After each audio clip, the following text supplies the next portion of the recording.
Good evening to episode 45 of our DSMC Sunday night live chat.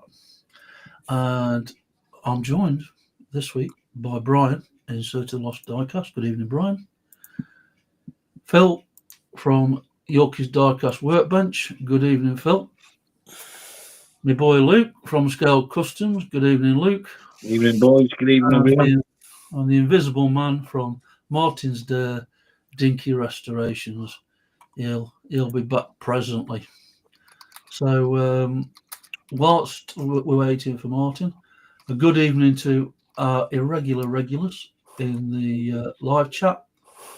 Quick hello to Gordon, Gary, John, Ian. I think that's it so far.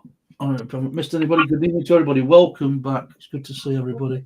It feels like it's been longer than 2 weeks.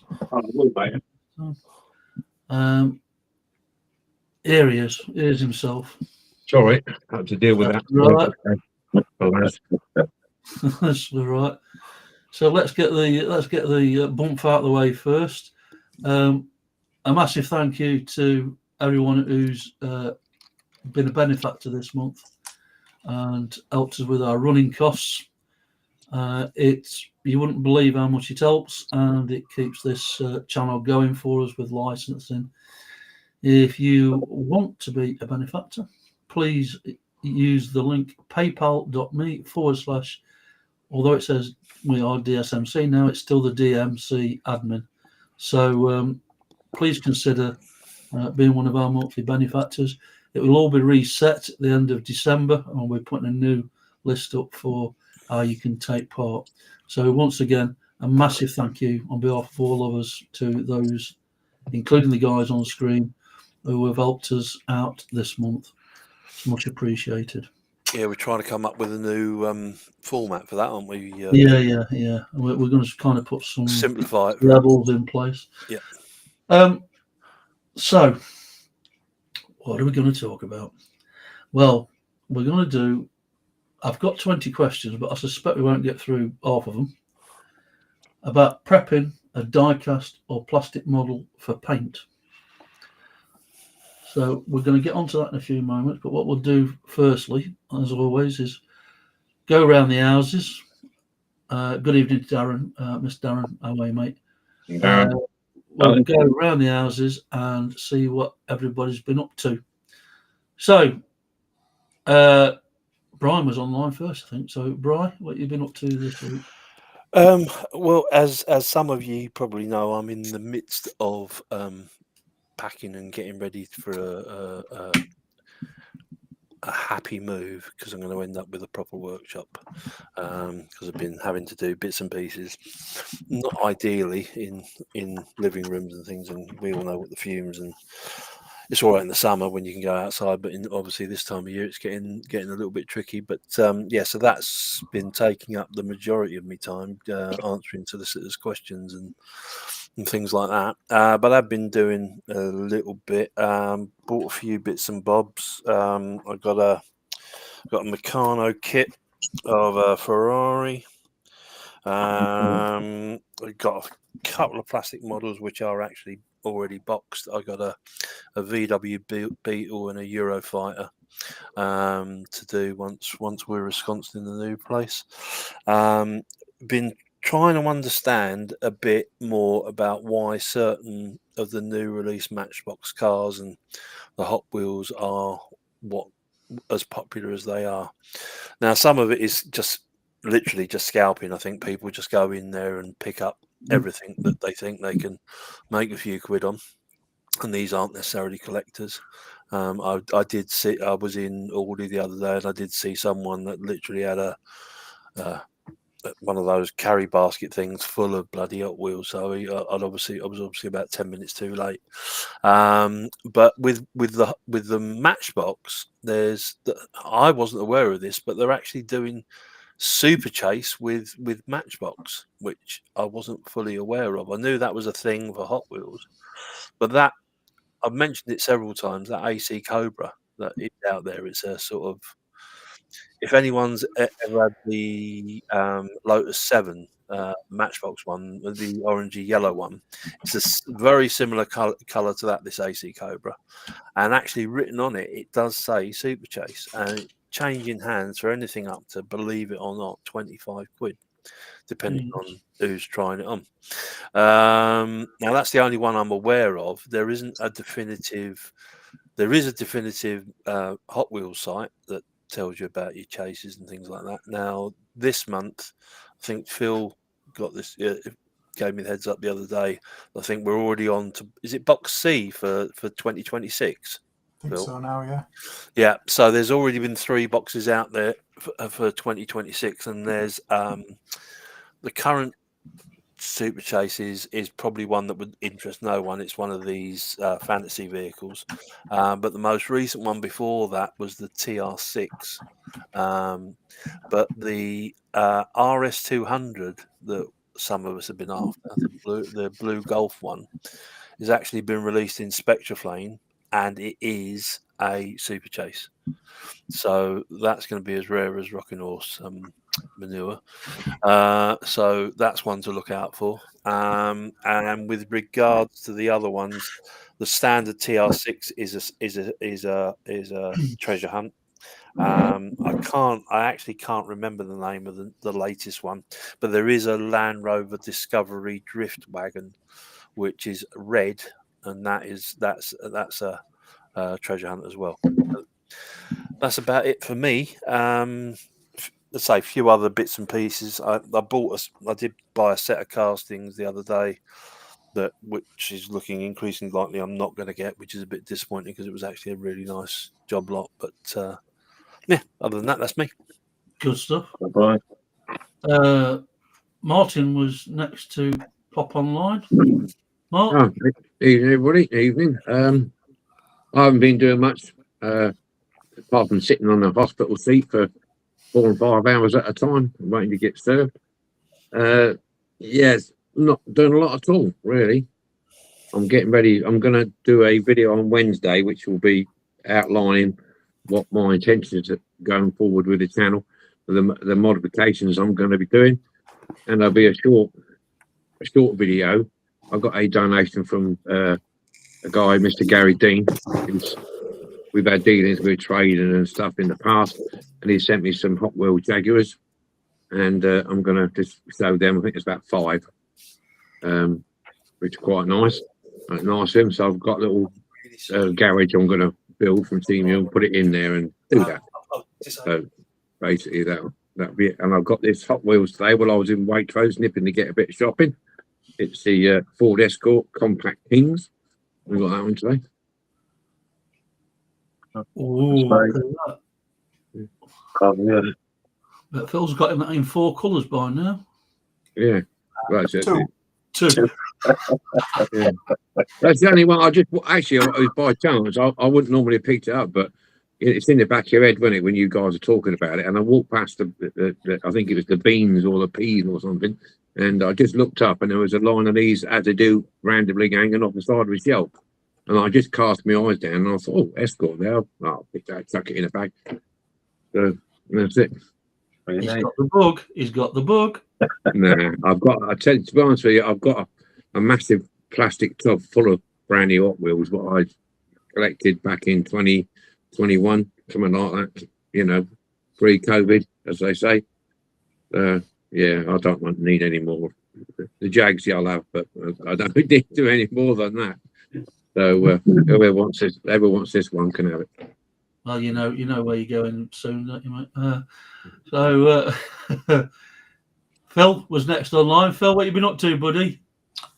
Yeah, following suit, to be honest. I picked a few Hot Wheels up. I can show you 1 or 2. I got there. As most people who know me know, I go for the European stuff. I quite like the Fords. Managed to pick up the Ford Escort. Oh, that side. That one, the Hot Wheels one. That's right. See if I can just put me on. Oh. That's Bryan, you're going. There we go. So we got that one. Nice. Escort. Picked up the other Escort. That was the Castrol one. Wow. Right. Nice, that Not is. quite focusing, is it? So it's got quite nice wheels on that one as well. Phil. Yeah, there's some really nice wheels. Really nice. Find the Sierra. Oh, yeah, that's lovely, that one. That's cute. very nice. I'll have that one, Phil. Yeah, Your collection, mate. I picked up. I think we were chatting about this last week as well. You know, the Bentley, the gold Bentley. Oh yeah, yeah, Yeah. Please. nice. And then I've got a new favourite. And anybody who met me down at Stafford would probably know why I've got this as my new favourite. I wonder what that Yeah. looks like. You Very have to nice. stick that on your dash, Phil. Yeah. So Yes. got a little protector for that one, and we'll use that. It'll join the rest of them up here on my wall. You haven't been. Oh, Yeah. speaking of I've been which, I playing picked up a notice board from IKEA, you know, the standard one. Just Oh, yeah. 3D printed myself some clips. It's the one on the door behind me. Mm. And while I was there, if anybody does go to IKEA, I picked that up. T-strainer. Oh, I thought it was something medical then. But it's so tight and well sprung. It's brilliant for washing the small parts. Yeah. Yeah. So it's Yeah. really firm. Nice. So just drop them in, give it a swirl. Brilliant, that. Another Good little job. tip. Very good. Right in what I'm thinking, you can use them in the ultrasonic cleaners as well. Put all your parts into one of them and put it into your ultrasonic. Be good Other for than that, embossing there, Will. Using that embossing powder, you know, when you're doing the interiors and stuff like that. Yeah. Really good for that. Same thing, isn't it? Yeah. Yeah, be good for that. But it just reiterates what we were saying last week or week before. When your mind just races when you see something and you're thinking, what can I use that for? Yeah. That's We go wandering off when you go shopping, and you come back with an arm full of completely useless stuff. Well, everybody else thinks it's useless, but you got an idea for it. Yeah. Yeah. And then I'm just looking at the bus that I want to do for the DMC monthly challenge over on Facebook. Anybody wants to get involved in that? I think this month's challenge is it just bus? Is it Bus. any bus? Any bus, or if you live in Swad, a buzz. Right. My Is that grand is it- B buzz. Oh, That's the Aussie challenge, isn't it? Of course it is. Yeah, just come round Yeah. it. that's Yeah, his challenge, I'm yeah. probably going to go with a matchbox, but we'll see. Good stuff, buddy. That's me. Lukey boy. How we doing, everyone? I have done no, or I've got no got wheels. But what I have been doing, been working on the Escort that I've had on the bench for the last, I don't know how many months. Wow. Nice. Now the doors are sprayed them on. The back there, what I thought when I bought them, I thought were decals, but they're actually not, the stickers. So I've been in touch with Andy Bourne today, and he's going to do me some decals for it. If I'd have known, I'd have got him off him earlier and put him under the clear coat, obviously, but that's where we ended up. But we're getting there. Let's just trim this spoiler down. It was horrible, the spoiler that was on it. But we're getting there. That's a belt. Look at the shine. Nice. Hoping to get that finished in the next week or so. As you know, my house is upside down at the minute with what's happening with my kitchen and different things. I've done detailed the wheels. Oh yeah, classic. Nice. They're ready to go on, and I think I've shown you the seats are done. These were done with the embossing powder. The cameras all over the place, but I've oh really dropped it. I've lost the headrest for it, so I've got to 3D print some more. Like I say, it's been kicking around the garage this for about 2 months, so I've got to get that sorted. So I'm hoping to get that out next week or two, and I think that'll probably be it then. So after Christmas into January, then I'll start another project. Then I've still got the Mustang I'm doing, the Revell. I've got to finish that as well, so that'll probably be the next video after I finish the Escort. And that's about where I am. Excellent stuff. So how did you? I've got to ask about them seats. How did you do the seats? What technique did you use for doing the seats? Come on, mate, I'll do it, yeah. Because it looks like a flecked effect on the. Yeah, Embossing powder, isn't it? yeah, that's just What it there. is. All different colours of it. And you just run that through. You put a little bit of PVA glue on the seats. Right. So obviously you rub the resin down a little bit, Yeah. and I water down a little bit of PVA glue. So you paint the glue on with a brush, and then you put that embossing powder through like a little tea drainer, like Phil had. Yeah. You just feather it over the seats, leave it to dry, and that's how it ends up. Oh, that's fantastic. That But I'll do the carpet and everything in that once it's done. It should look pretty cool. I'm going to do the door panels as well, in the same sort of way. That's a belter, mate. Be Well nice fun when it's done, that one, hopefully. Is that 1/24th that Escort? Yeah. Nice. Yeah. Is that Revell or Tamiya? No, it's that's Diecast. That it's Virago. Is it? Yeah. Oh, right. Cool. Okay. I got it really cheap, but I've been looking at some more now because you know me before to collect them, but they're like over £100. I don't know how I got that one so cheap. I said to you the other day though, even on like with Vinton and stuff, if it's got a Ford badge on it, it's triple the price of just about everything else. It's ridiculous. Yeah.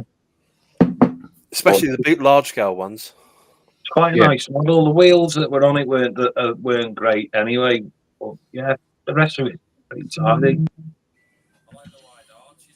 All right. Thanks for that, Luke. Much appreciated.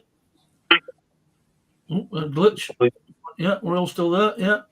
And I was muted. I was muted at the time when Phil was. Sorry, I had an incoming call, so I just like to go like that to Phil. I saw what he got. Swine. All right. What have I been doing? Right. So I was given the opportunity to get a tumbler, Partworks tumbler from Martin. I've been working on it quite diligently. I have had a couple of accidents with it, I must admit, but you can't trust anybody, can you? it's the plastic parts. The plastic parts are giving me some jip. I'll tell you. Yeah. I'll try and show you the parts I've done so far, and I don't want to drop it. That's the. Let me put this on full camera. Because it needs widescreen. So that is the front end. That's a big boy, isn't it? And cockpit. Yeah, don't hold it for too long, mate. Your arm will start aching. No, I'm not built for holding everything nowadays. That is the exhaust. Does it come with a Batman? No. Disappointing. So you can imagine that this is going to be about almost 2 foot long by the time it's done. And I've just been assembling over the last couple of days the foils for the back. Nice. But what you'll see is that one is missing because wrong side in here. These struts, these plastic struts, are very, very flimsy, very flimsy. So I've got one. The boys will be delighted by this. I've got one that I've had to repair, but it's the ring on top that got broke. So you glued it back together. You definitely don't want to break your ring. You've got to, you don't want to break your ring. You've got to put a screw through it. So I'm going to try scanning it, Martin. And Oh yeah.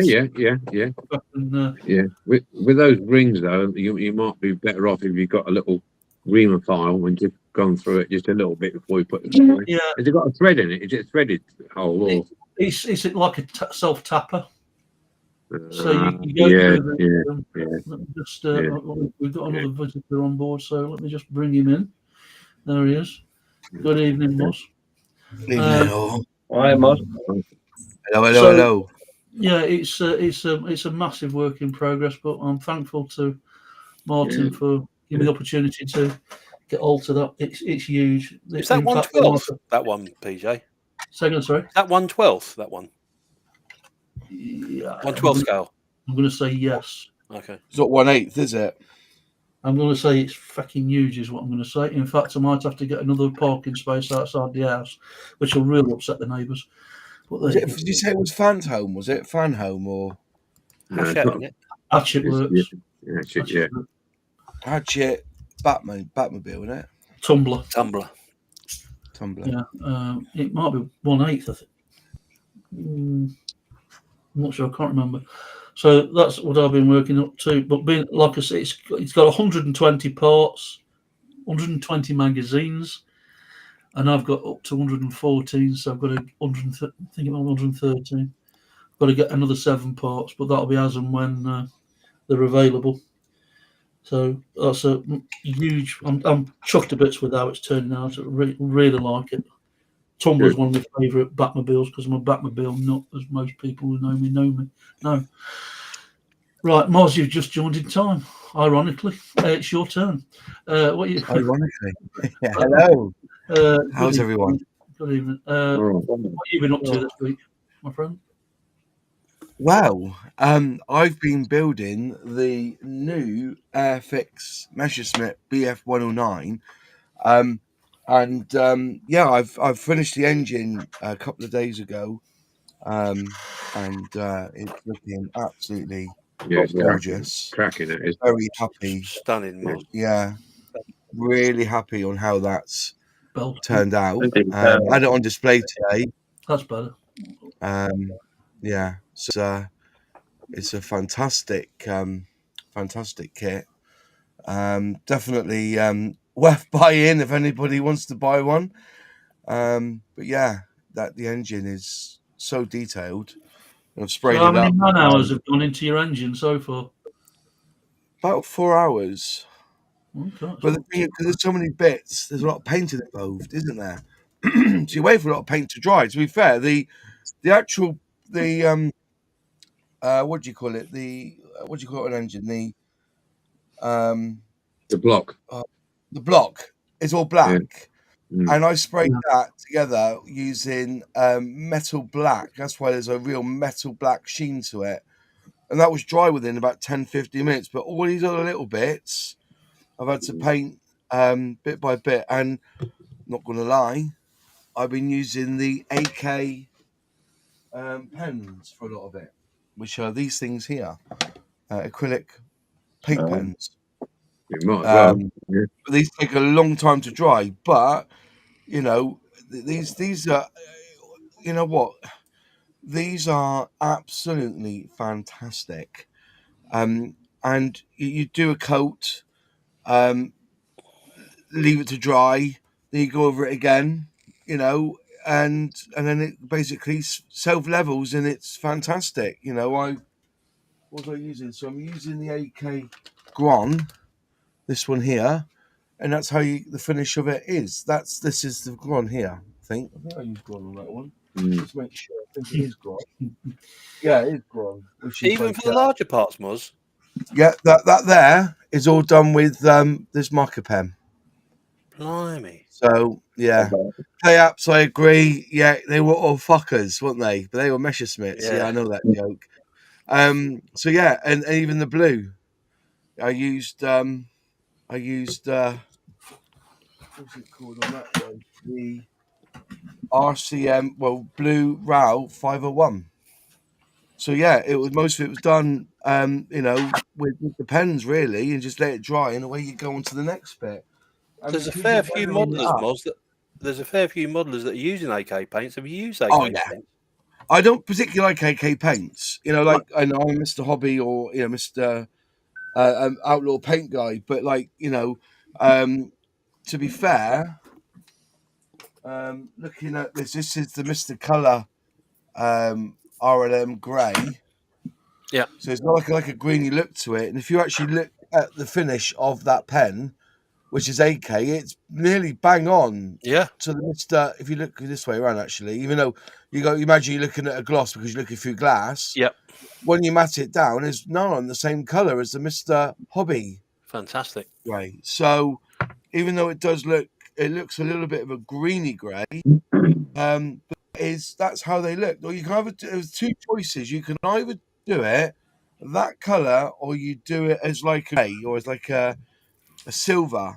And I opted for this because I think when you see that colour, you think German.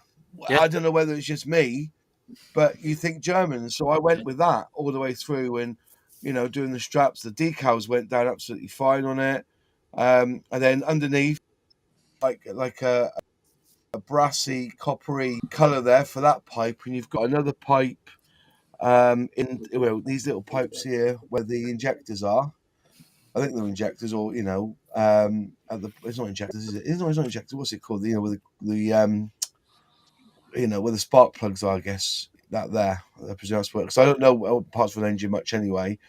That was all done with the Gallery pens, which is this one here, Gallery metallic markers, and I used red copper. That's the red copper one. And I know people say, "Oh, it's not accurate the color," but I'm somebody that when you're doing scale, colors, because what's green big is not as road-bound as others, if you know what I mean. So No problems with get the words out, but yeah. No problems with using different paints on different base layers and things. No. Cool. Really. Oh, I always get concerned when No. you're using different manufacturers. It's not enamel in acrylic. Yep. Oh no, I don't think that's ever been the case. If it's enamel, acrylics, and lacquer, you can't use enamels on top of acrylics. Or is it the other way around? They can react. You see people using oils for weathering, don't you? Topic discussion. Yeah, only when they got a gloss go on. Yeah. So have you? How many printers have you got this week? I've got one more coming. I've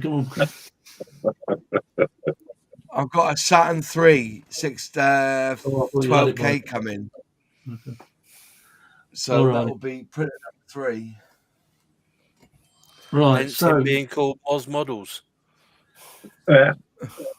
MOS 3D models. Yeah. 20 That's questions. my third channel. That is. So our topic this week, gentlemen, is going to be questions about prepping or a die-cast or plastic model for paint. Right. Now, some of these questions will refer to die-cast, some both, some plastic kits. So let's get cracking. We'll go around the houses. If nobody's got anything on that, we'll pass it on to the next person, etc., etc. Question 1: what is the first step you should take before stripping or sanding a model? Now, none of the boys have heard any of these questions because I only found them out in the last half an hour, so it's a bit off the cuff, this one. But they are all relatable to what we do. So, what's the first step you should take before stripping or sanding a model? I'm going to lump it on Martin, see if he's got any thoughts on that one. Oh, no, not me. Not again. Well, it's a bit of a dodgy question, isn't it? Because if you think about it, what do you do before you strip it? You've got to strip it before you do anything to it, haven't you? In reality, you've got to. Yeah, the question's a bit naff. Not that, Martin. Yeah, it is because you've got, all you can do is take it out of the box, inspect it for any damage, and then start taking it apart. I mean, apart from that, you've got to investigate how it comes apart. I suppose really you could look into to see how it comes apart. Like some of the Vanguards are tricky because you've got to remove the sump panels. It's caught a lot of people out, that some of them Vanguards, because you've got to remove certain areas of the car to look at the screws, to find the screws. But that would come under strip down. So I'm I not. guess it may refer to considering what paints, primers, that kind of thing you might be using before you. I think these questions are for painter and decorators. Hang on, now let's get. You see how many questions I had put in by people? None. No, but what I mean is that for me, for plastic modelling, it's never about sanding down. The first thing I would always do is, if you've got plastic in an Airfix kit box or anything, check it over, make sure the parts are there. And the first thing I would do, depending on how bad it is when it comes to release agent on there, and you can see what release agent, because it puts a sheen on it, like this Messerschmitt here on the wings. There was more sheen on that part than on those wings than I've seen since Abby Titmus was on the front cover of Nuts magazine. You know what I mean? The sheen on it because of the release agent. So I washed it, but even before I paint a part, was wash it, or at least give it a rub down with isopropyl alcohol or IPA, just to, because you get grease off your fingers, and that can stop the paint from attaching to the model. And that's one of the reasons why, that's it. I don't. I think it's the same principle with diecast though, Moz. If you end up with a model that you're going to need bits and pieces for, don't start until you've got the bits and pieces, because you don't know whether they're going to be delayed. There's going to be an issue with them, or the fit's going to be right. So that would be my first thing. Grab your model, see what it needs, see if it's available, or if it's not available, then work out how you're going to make it or fix it. Yeah, I think you're right there. I think you don't got all the parts. They're going to strip in the first place, I guess. Yeah, I think, but then when you stripped it with caustic soda and you've really got at it with your wire brush and everything to make sure that you've got a clean surface, obviously you've handled it with your fingers, you are inevitably going to get some sort of oily grease from your fingers onto that thing. Then just to give it a wipe down with IPA, just to dissolve any grease that's left on there, or you wash it again in soapy water, which I don't really think you would do as a die caster because it's metal. Is that not a fair comment? Or yeah. Die casters here. Yeah. Die casters wouldn't use soapy water or metal. I actually do. Just before we came on, I was saying about this. So that one I'm still working on at the moment. When it came out of the caustic soda, it went straight into soapy water, and I used one of these to polish it up. Because as I was saying to the boys, I've found with some of the older die-cast models that if you use your Dremel, Schremel, whatever manufacturer you're using, on some of the earlier castings, the metal's quite soft and it can leave marks. Whereas this, it's quite soft, and I find that it actually does it slightly better. So straight into soapy water to nullify the caustic, give it a clean with one of those, then bring it out, and then I do what you say, Moz, wipe it over with IPA. Yeah, IPA is IPA. We say IPA, and people ask me what IPA stands for quite a lot. It's isopropyl alcohol, and if you don't have it, go get some. Some people use meth. Some people use acetone as well. Oh, not acetone, not on plastic. No, not on plastic. No, on diecast. Oh, on diecast, But Phil, anything to add? Yeah, I rinse mine once I've dropped some caustic paints off. I do tend to rinse them, not in soapy water, but I do rinse them under tap. Okay. Luke, I use panel wipe. It's basically it's like cheap form of like standard finish, if you like, gum wash kind of thing. But that it is really good for obviously lifting grease off and stuff like that. I'm going to apologise because I know that a lot of people are having internet issues around the country. So if we do Yes. drop, apologies. We will try and get back on as quick as we can. This one's going to sound obvious, but not necessarily to everybody. Just on a quick side note, welcome to anybody that signed up and joined us. We have had a couple of new members join us in the regular chat. So welcome along, much appreciated. We do this every 2 weeks, hopefully. Content permitting, I'm going to say. Question 2. Now, this is going to sound obvious, but possibly not to everybody. Why is it important to fully disassemble a model before painting? This is probably more for the diecast boys than MOS.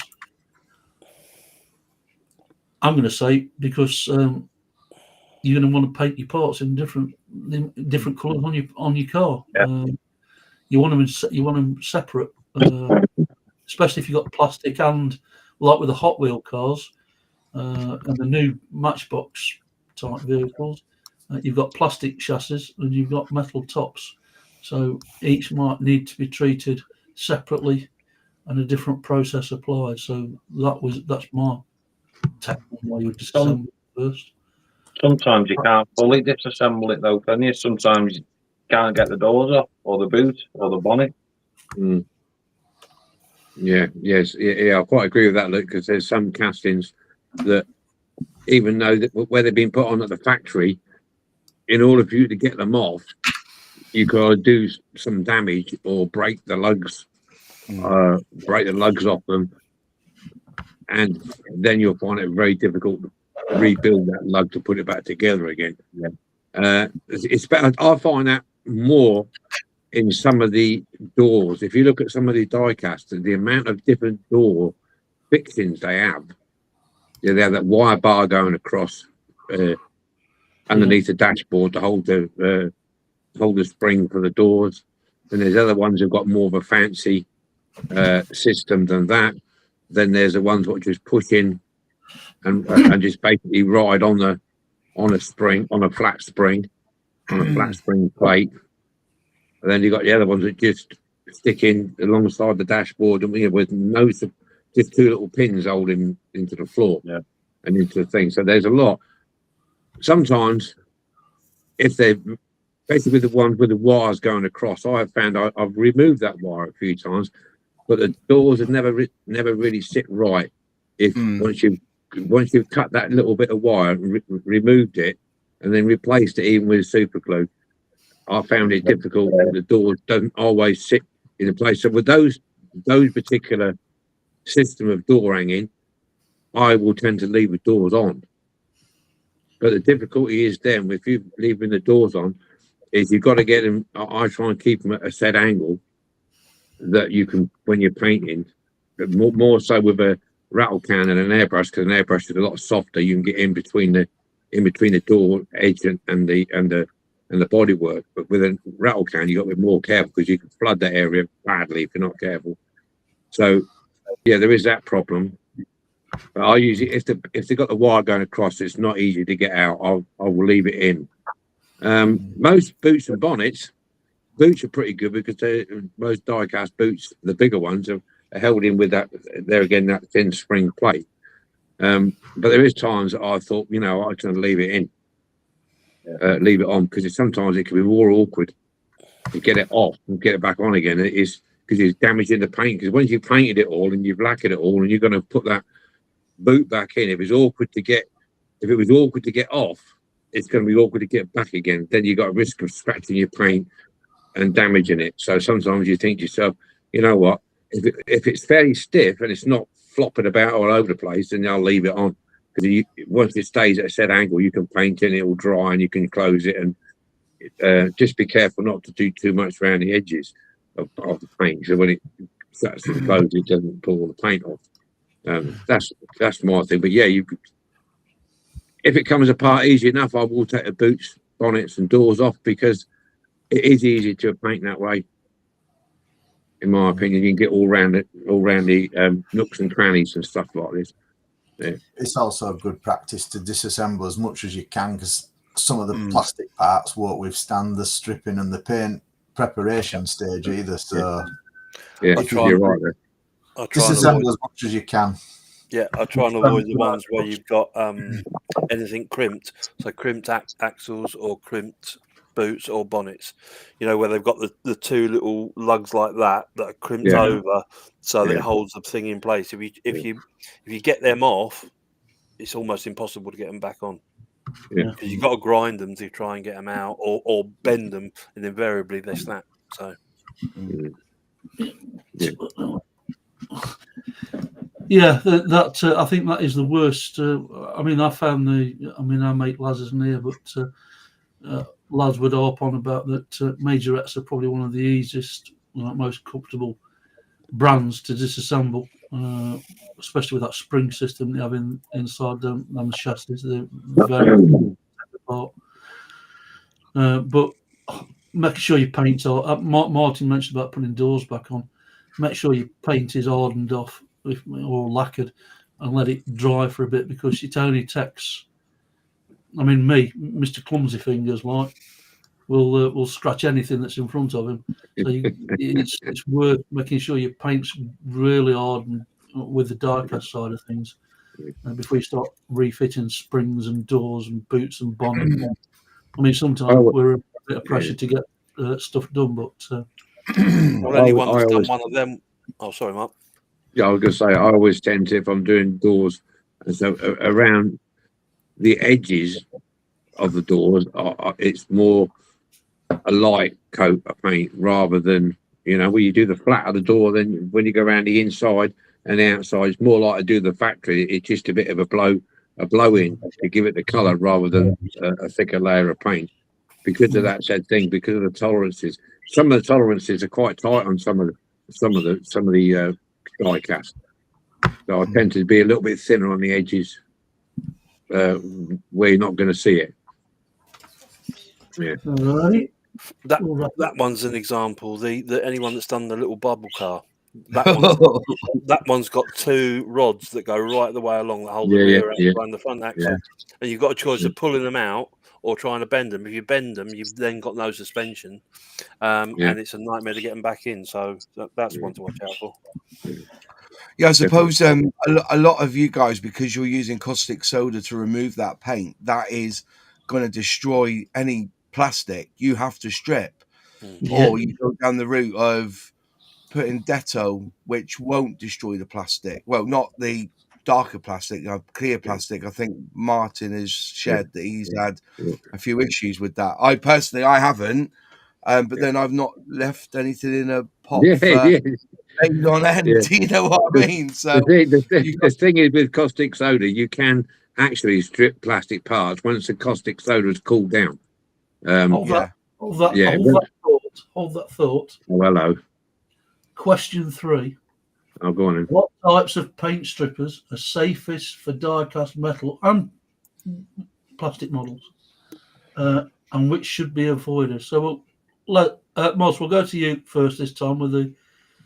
You've got an old kit you want to restore, or it's been painted. How would you approach getting the paint off it, and what don't you use? Don't get me wrong. I've had major fail when it comes to spraying up a kit, reaction, or I've sprayed a kit up and I've come back and dust has settled on it or something's happened. And my go-to is the Dettol, but Dettol takes time. Yes, you can use IPA. Don't use acetone on it, because acetone will melt plastic, and that's what most of our most glues or cements to get that hot weld effect. Remember that when we put plastic kits together, unless we're using super glue, we're not actually putting down any sort of glue. What we're doing, we're causing an endothermic reaction, hot weld. So the plastic butts together, you put a bit of cement down in the middle of it, and what happens then is it causes a heat reaction that causes the plastic to melt and become one piece. I always explain to people, because I still think people think that Tamiya Extra Thin is a glue. It's not. So that's what acetone is made of. But I've come across a product called Strip Magic. But caveat to that, I've only ever used it on acrylic and lacquer paints. I've not used it on enamel. But if you go on my YouTube channel, I've used Detto on enamel and acrylic.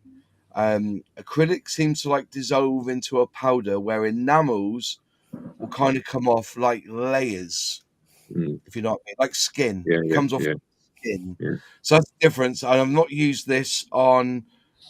I don't know if it even says whether you can use it on.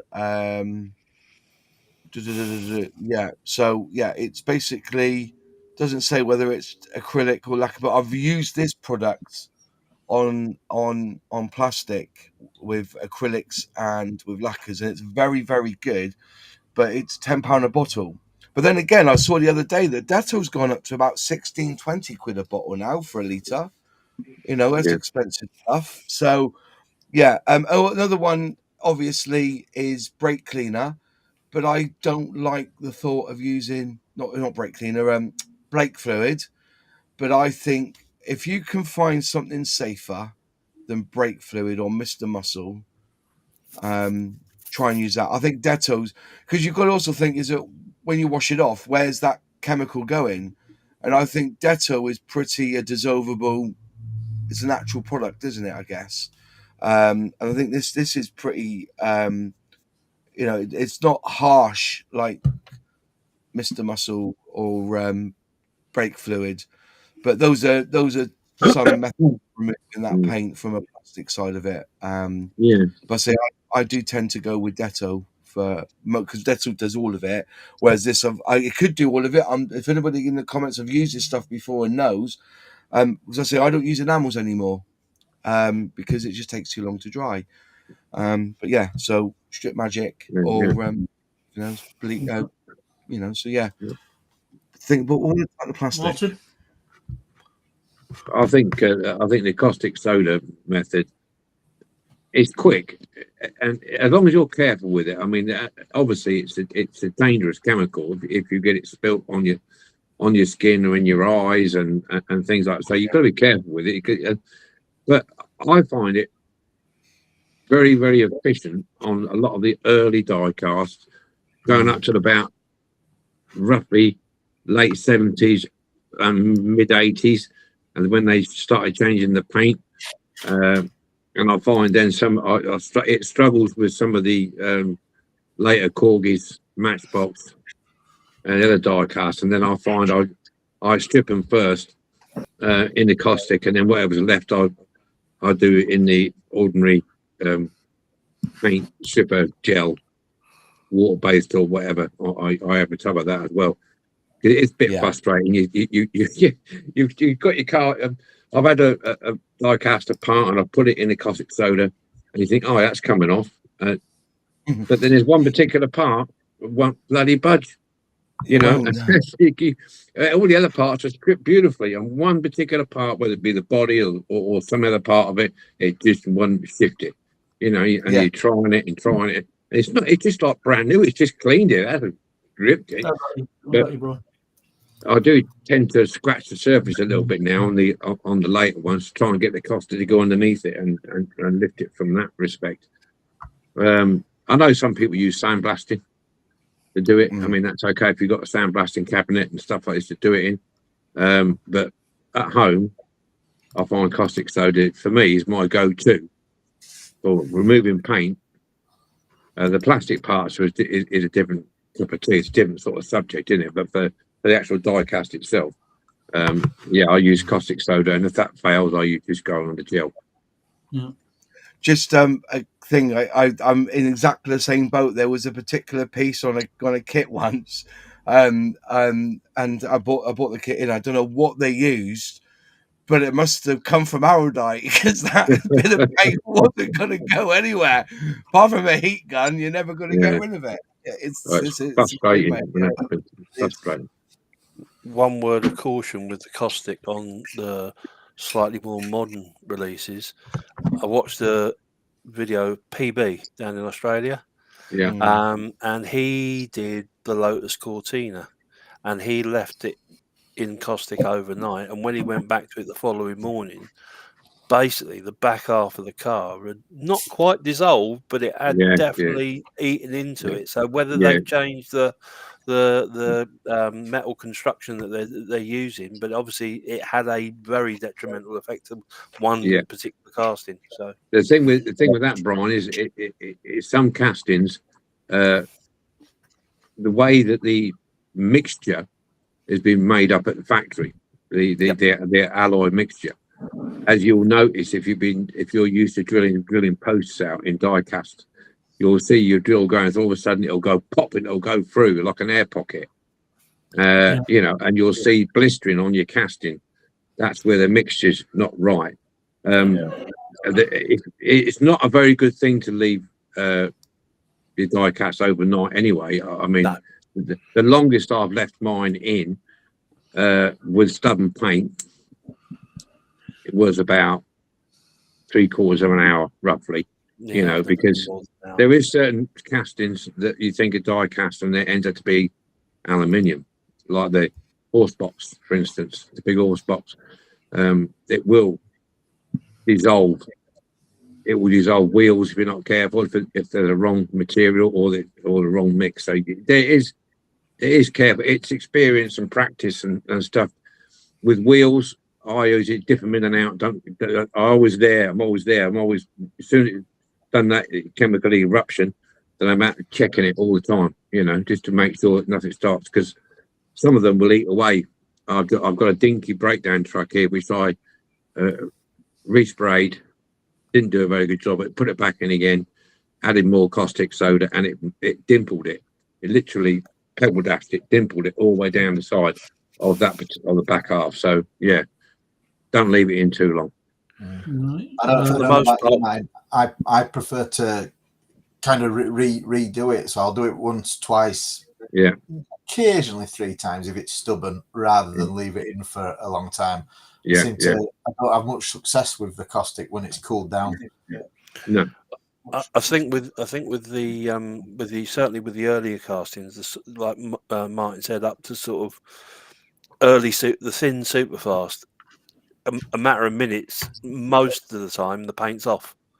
It's pretty quick with the early paint. It almost seems a waste of time putting any caustic soda in it, because you just touch it. I've done some of Dinky super toys, and I just put it in there. I thought, oh, it's come off. And I thought, what a waste of caustic soda. What else can I chuck in there? But yeah. Luke, any thoughts? Caustic soda for me. Yeah, I was sandblasting, but it's so easier.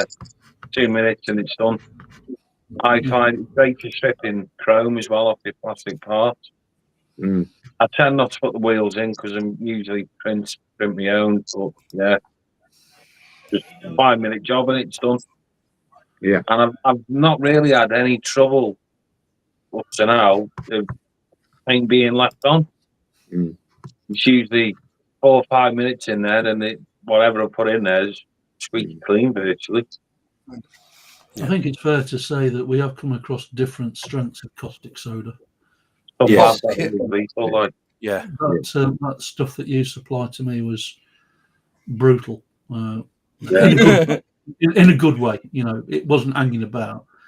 But some of the more easy to DIY shop ones can. I mean, I've like Martin. I when I do a model, or a diecast model, I'll do it with caustic soda. I don't know how much truth there is in this about it's safer to use cool caustic soda.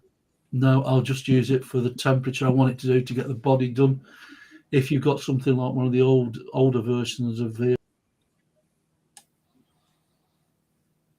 PJ's locked up.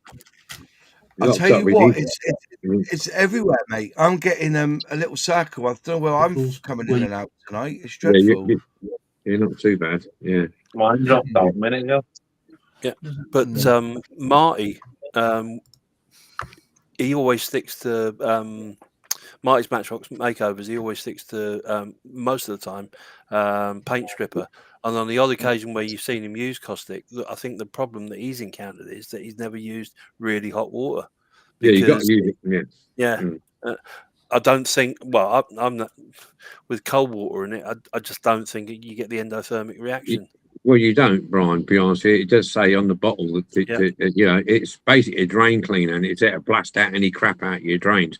Yeah. That's the reason. But you can use it once it's cooled down to clean chrome off your plastic parts. Yeah. But you've got to make sure that it's not freezing cold, but it's tepid. You know, most of the eruption is gone because most of the chemical reaction will be in the first minute or two, and then you'll see your paint. You can watch your paint and it's bubbling. You'll know if it's working, it's bubbling. But if you got a lot of bubbling, get it out of there because it's probably the die-cast is dissolving before your eyes. You know. Is that back? I don't know. Are you Be back now, back, mate. Pete? Yeah. Sorry, We While covered you, you, mate. while you disappeared, PJ, we found out that tumbler is 1 to 8 scale. yeah, I did say I thought it might be 1 to 8. It has come back automatically on its own. What I was saying about them moon wheels, moon discs, hubs, is what I was getting at. And you want to remove the paint on the chassis. I'll mask them off and then put them in gel. I won't put them in caustic soda because I don't want to risk doing the moon those hubs. And there is a gel you can get it from B&M that's pretty good. You're gonna have to leave it. It doesn't act as quickly as caustic soda, obviously, like. And as Martin says, sometimes you can drop a body into caustic soda time after time after time, and there'll be a 1 centimeter piece of paint that just won't come off, whatever you do. And then I'll drop that. A bit in. frightened there, PJ. You dropping bodies into caustic soda? You've been watching Yeah. Breaking Bad. I was going to say, he's Breaking Wind, I think, not Breaking Bad. It's been a bit of a week, Brian. You know what I mean? I can't make it on the 13th. Pete, I'm sorry, mate. I'll post both of you back. If you see barrels in the front of his house, then don't go in. We found Martin Des teeth in PJ's drain. Yeah. Like, you know. Well, he asked me to pierce his ear for him. Look how that ended up. So Yeah, know what I mean? yeah. I thought you shot him. Never again. Just one other on the Moz mentioned about the clear plastic parts, not necessarily on model kits, but like on the John Player Special. I'll get an old butter tub that's got a lid on it, and I will put Mr. Muscle into that. Yes, it's toxic, but if you put it in there, put a lid on it pretty much straight away, leave it for 25 seconds at the most. All that paint, all that silver chrome paint or gold paint has gone off them parts, and you finish with a clear plastic part. It is, again, brutal stuff, but it gets the job done. So it's horses for courses, really, in a lot of it, depending on how your model's reacting. And be vigilant. Yeah, Brian, you're right. You've got to be vigilant, mate. When you're playing with caustic soda and stuff like this, you leave things in too long. Even boiling water on its own. When I first ever started doing restorations, I think I did a Corgi Safari citron, and I made a total muck up of it. I put all the plastic parts in what I thought was I put some hot water in there and I chucked some washing up liquid in it and I do it, and ended up distorting the plastic interior beyond repair and ruining the glass in it. So I thought, there you go. Lesson learned. Just on top of that, on a side note, really, PPE. Somebody mentioned PPE in the chat. Yes, they did. I think it was gloves. Jerry.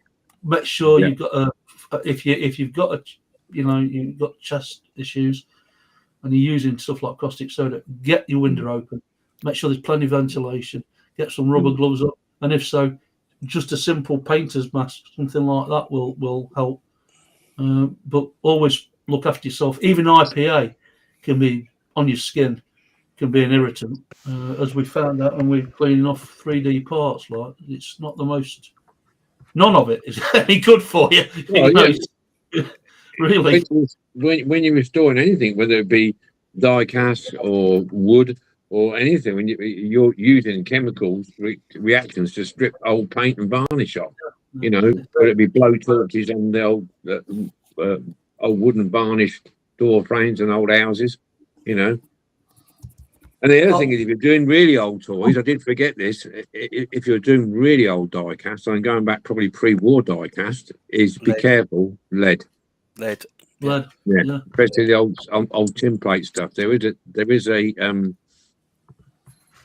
tub of, I think there's strips, like litmus strips, and you can test for lead. Yeah, it's more in the older stuff, you know, in like if you're doing any tin plate or some of the older stuff when they used to use old lead paint. So that's a thing to be wary of, you know. Paul Restorer always used to do that, didn't he? He used to test it. Yeah, he did. Yeah. So if you come across one of his videos where he's testing it out, not necessarily all the time can you get the stuff that he doesn't promote liquids or whatever you like, but no. It's just now. I think in the early days, an alternative to it. Well, if you're in a room and anything creates a cloud, make sure you're wearing something. I mean, back in the day, and Luke will have been exactly the same. I can remember as a kid working on cars, changing brake pads, getting the airline and blowing all the dust off the brake calipers, and of course that's all bloody asbestos. So you just got to, nowadays. I mean, we're a lot more aware. You just got to make sure you've got something on your face covering it. I remember when we were kids, they were giving you chemical sets to play with in the mine. Yeah. Anyway, next one. Next question. I'm gonna read this out, but I'm gonna kind of skip it because we kind of covered it. Unless anybody wants to add anything. How do you remove factory paint without damaging fine details? Now, I guess this might. Would your Dettel cover that on plastic kits, Moz? Has he froze? He's frozen. He's froze. Well, we're having a belter of a night, aren't we? Move on then. Let's. Question 5. What grit sandpaper is recommended for smoothing die-cast surfaces? I'll also say he's gone. Oh, let's see if he's just popped back. Yeah, he's back. Okay. Me and Moz are having a hell of a night tonight. Are you with BT Open Reach by any chance? No, I'm with Virgin. Yeah, you were. You wish. I'm not with a Virgin. I'm with Virgin. He wants the Martin side tonight. PJ says Papa Joseph. That's what PJ stands for. Papa Joseph being a virgin. What did the guy from? Oh, he sadly passed away. He used to call me Purple Jesus for one. I don't know why. Anyway, question 5. What grit sandpaper is recommended for smoothing die-cast surfaces before priming? And I guess to a certain extent, do you do any sanding, Moz, on plastic kits before you prime or anything of the ilk? He's frozen again. He's froze again. Conveniently, he knows what to freeze, doesn't he? He does, yeah, you ask him a question and he freezes up. Go on, Luke. Do you use that? What kind of? Do you use any sandpaper? Yeah. Depending on the casting, really. Yeah, obviously, I do use sandpaper. If it's a straightforward casting, just a bit of a rub down, I tend just to go for 600, prepping for the undercoat. But you run into snags where the casting, it's probably pitted. You got casting lines, and you come across a lot of castings like this Escort that I've just done. All the arches are all rippled on that. So I stepped up to an 80 grit first, just to smooth the side down, because there's no detail on there, so I'm not going to lose any. Rather than filling them, I was able to take it out on the casting because the arches are really thick. So I went for an 80, then I went a 120. A 220, and then I just went down. Then I'm just onto a 600, and that was ready for undercoat. Then, Phil, do you use any sandpaper or gritted paper in anything? Any of the vehicles you do? Very similar to Luke. I start off with probably something 600, 800 like that, and work my way finer and finer. I've got some 3,000 and 5,000 as well for finishing and undercoat and what have you. But it's all a little bit trial and error with me. So Yeah, and I get that finish that I like, then I'll call it a day before I overdo it. But yeah, it's more of a build up and a bit of a sequence I stick to. Okay, Bryan. I do something very similar to Luke. Back in the day, when you were flatting large panels, what you'd do is you'd spray you'd always have a rattle can of black and just put like a dust coat over the top. And when you were flatting along, because you're using a decent sized block, you'd see any low spots. So, because obviously the black would stay there where it was low, and all the black would go where there wasn't any. So that's the only thing. That's the only thing I do that with the models as well. If needed, a little bit of filler. But I wouldn't go above for this kind of size. I wouldn't go above 1200 for paint. Martin. Yeah, I use a multitude of different grits of paper. If once it's been out of the caustic soda, I always give mine a really thorough wire brushing first with the hand wire brush to get all the residue, because even though you put it in caustic soda and you come out and you've rinsed it, you're still going to get a lot of this caustic soda powder, which is tucked into the corners and in places like that. You just get that different discoloured effect. And I usually use a wire brush, get it all, the caustic soda residue and all the dust and muck was off it, and then I'll hit it depending on the casting and what condition the casting's like. If it's got a lot of pit holes in it, or it's got some blistering, because you get a lot of blistering on some of these castings, and stuff like general look at it, and then you decide what paper to go with. Usually sort of go round with something like about 1200 to start off with, and maybe a bit of 800, depending how rough it is, and work your way up. But I don't like to have a super shiny, smooth Spectraframe type finish before I prime it. I like to have a little bit of grip, so the primer can attach to it. Yeah, you got to get a bit of keying on it, before I put any primer on, and then you go on after the primer with his separate stage, which is a different question, isn't it? After that, but yeah, sandpaper, and then files for any casting lines, defects.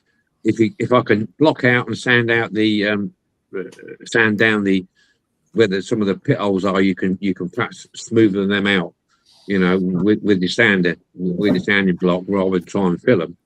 And then check for all the drip rails and window openings and things like this, where kids have bashed them and played with them, and all the drip rails around the edges. Lovely detail on a die cast, but not so good when you're trying to put it straight. You use all the files then to straighten it up. And bumpers and Jerry's just mentioned steel wool. Steel wool, yeah. Wool's a good one. That's a good one. Our version of steel wool is scouring pads, green scouring pads. I use that a lot on plastic. Yeah. Going to a slightly different part of the car, I use the wet and dry little square pads, 600, 1200 and 3000 for doing windscreens. I never had any success for doing windscreens until I found these pads, and they are brilliant. There's nothing more satisfying than when you've got a really scratched up windscreen and getting it back to something like.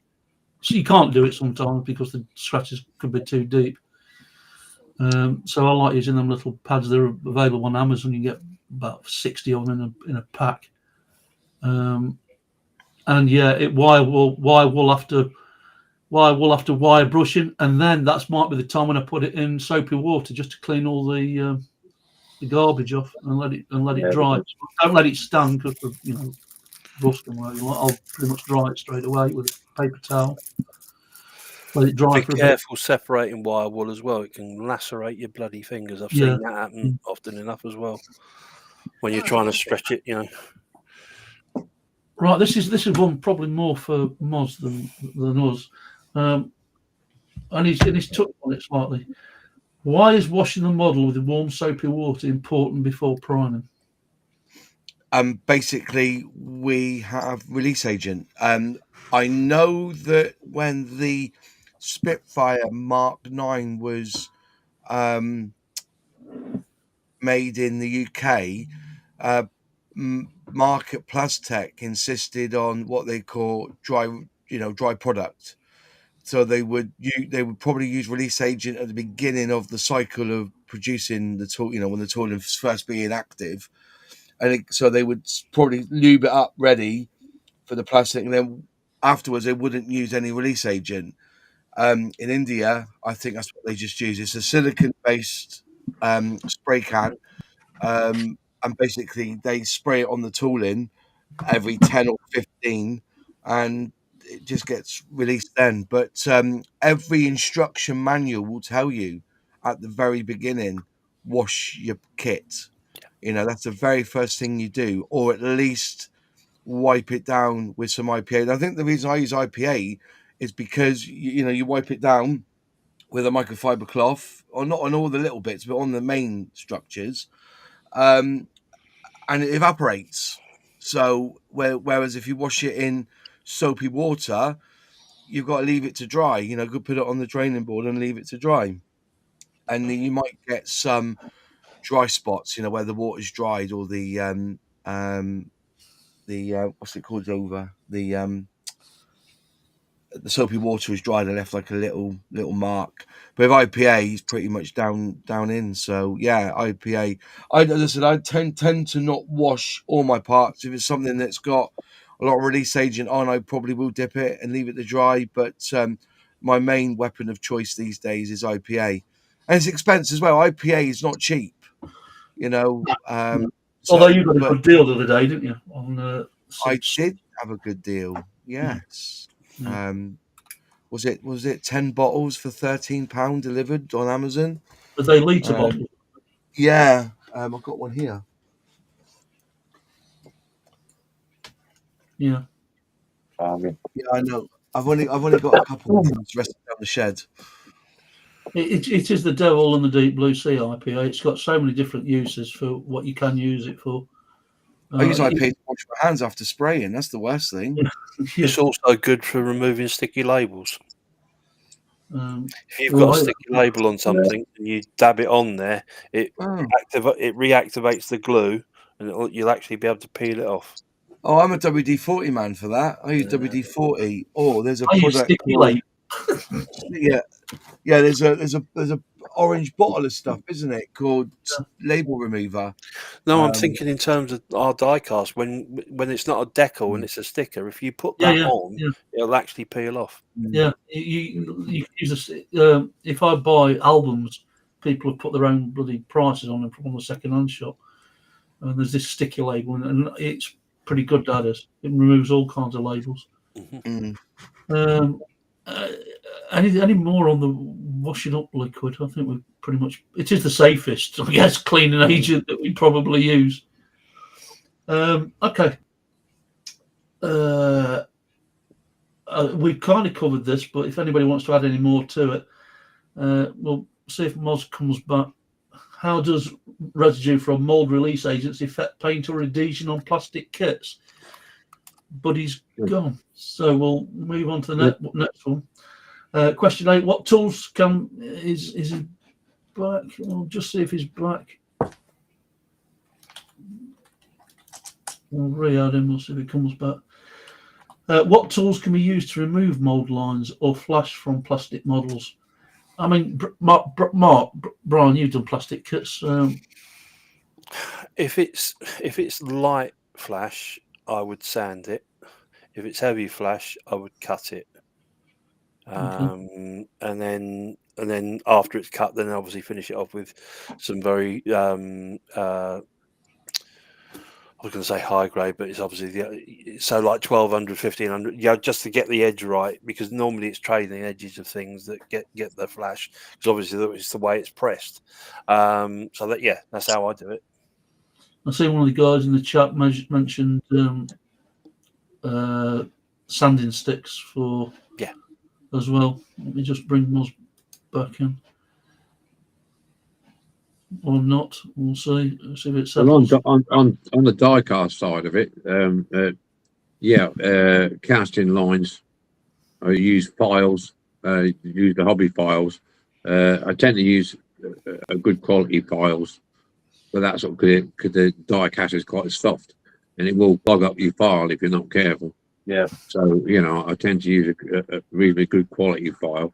So that's to remove the casting lines and reshaping bumpers. It's like I said, the thing with die cast, older die casts, is where they've been played with and they've been bashed together, the front and back bumpers, and they've been rolled over, and some of the side details, especially around the rain gutters on cars, stuff like that. Mostly the front bumpers are even on the older die cast where they're quite chunky, they've been hit quite hard, and they're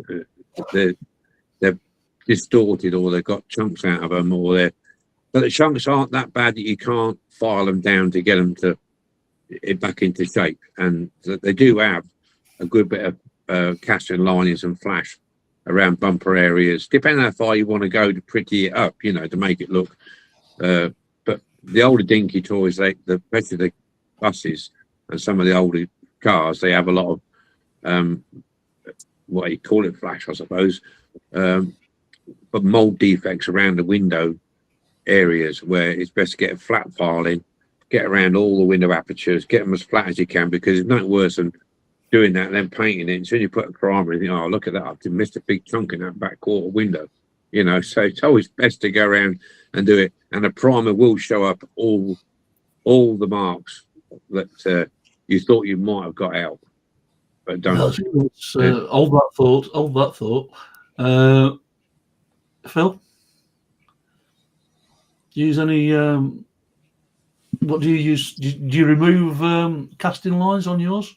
That same as Martin. A couple of I think I showed it on that girder wagon, a girder truck YouTube video I did. It's just a very fine, small, you call it hobby file, can't you? You can pick decent ones up, very similar to that kind of thing. Yeah. I think they're great for casting lines and the likes. But then other than that, it's just the sandpapers. Lucky boy. Yeah. Same sort of thing. Files, sandpaper for removing them. I know there is people out there that don't remove them because they're going after when they restore it for the sort of factory sort of restoration. Oh yeah, but files and sometimes a Dremel. If you're getting rid of a vinyl roof, which I always do if I come across a car that's got one, I hate them. He'd be no good in the 70s then, would he? Eh? No. He'd be no good in the 70s. Well, we call him Lucky boy.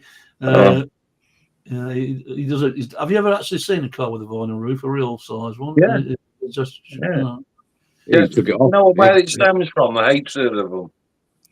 My dad bought a Mustang 2. I might have been 11 or 12.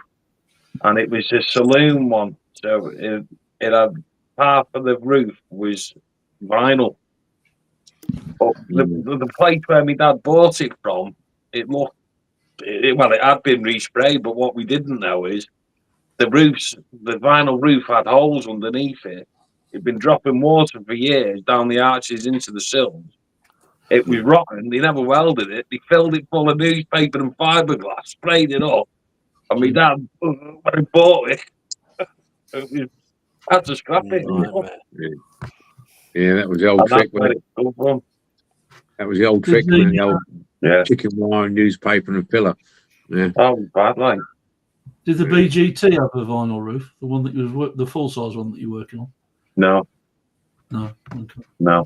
And I'd kick it out the garage if he wanted me to put one on it.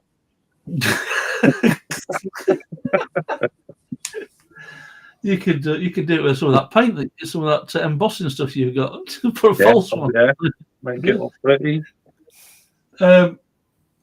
Darren kindly in the chat answered the one about mold release agent, saying it's like painting, it's like pouring water on oil. Yeah, it is. Yeah, it's not good. Not good.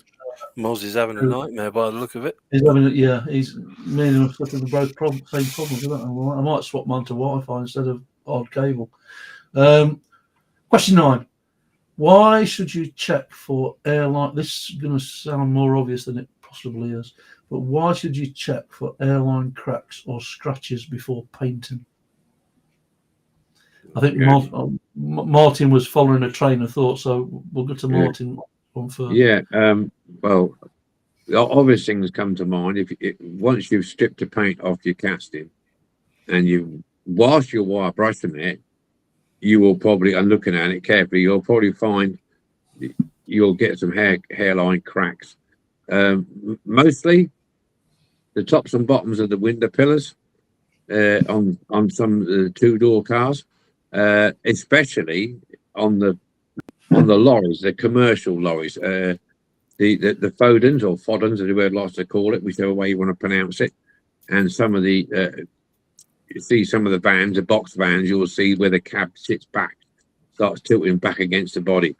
Yeah.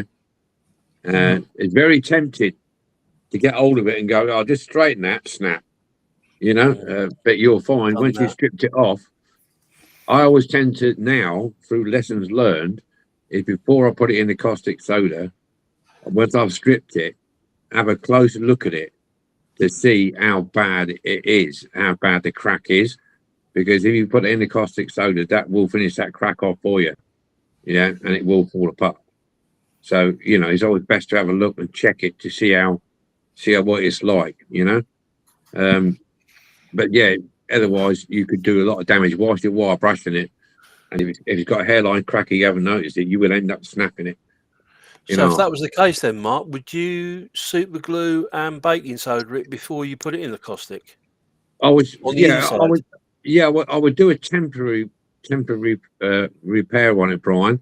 Depending on how bad it is. If it's that bad that it's like hanging on, you know what I mean, then I would probably forego the caustic soda completely. Yeah, and repair it and strip it with gel.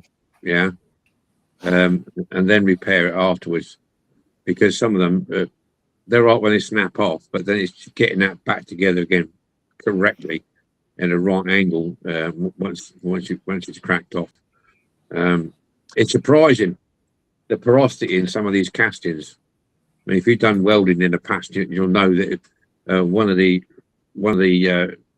exams we had to do as a welders was to weld up these massive plates and then cut it down and then polish it with files after files after files after files to see, and the inspector would come along looking for the little black dots of slag within the weld, and you to get a fail or not fail or something like that. And you'll see a lot of porosity in these castings when they snap open. You can see the dark areas in there where it's not mixed properly, in some castings. But yeah, I check it very, very carefully. Window pillars, and if you've got a crack in your window pillars at the bottom, they would probably hold out under caustic soda. But when you're wire brushing it, be very careful to repair it before you start wire brushing it, because you'll be holding your hands, you wire brush it, you're going to snap it. Yeah.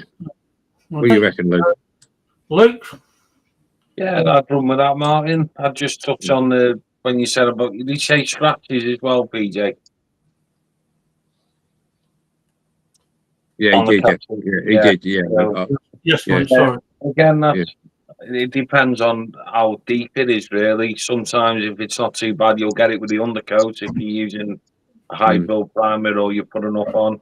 But that or a little bit of filler. But when you're talking about the priming and hiding that scratch with the primer, if you don't rub that primer down, you won't hide nothing anyway, because that primer will follow the contours of the casting.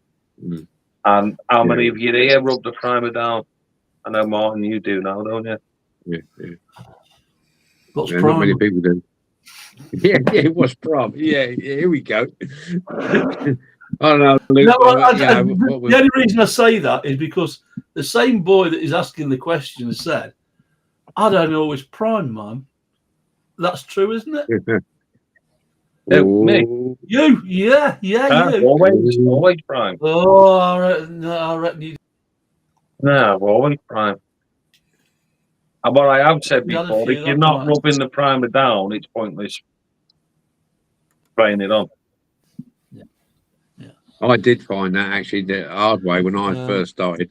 I didn't rub my primer down, and when I put I was doing a Rolls Royce silver race, and I did the roof, and I mashed the roof off, did the bottom off, pulled the tape off, and all the paint come off.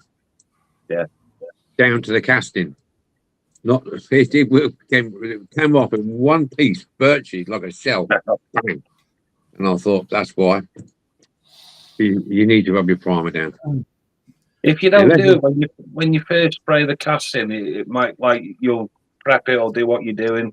You spray your can of on the coat on, and it'll look all right. You'll spray it when you first spray it; it'll look nice and glossy. But you go back to it the next day, and that gloss would have faded away, and all them imperfections you'll see again that was in the casting in the first place.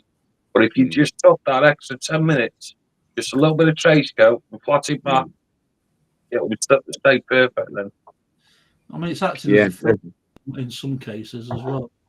But you can't. Your primer can. I mean, we were thinking about having just this one discussion on priming, but you can use too heavy a primer where you start to lose all the fine detail that we've been talking about. That's where it's like the plastic that filler. fine line. Yeah. Lose your door lines and stuff like that. I mean, I've used the. I've been all right with the iCoat primer. That's not too bad. But my favourite, if it wasn't so much money, is the Tamiya thin. Yeah, hands down. It's a bucket load of money. You know, they're doing the sell. They could be selling so much more. I don't think going that argument. You're totally right, but you're buying a foreign product. Yeah. So it's changed hands 10 times. You know what I mean? And that's why it's expensive. Don't get me wrong. Tamiya, give you that. I can't get over how well Tamiya, how humble primer works. Right. Okay. You know, it's really good stuff. Really good Do stuff. you not? I mean, this is a side question, really, and one directed to Moz. Don't you? Have they not got a distribution centre in the UK now, Tamiya and Umbro? No.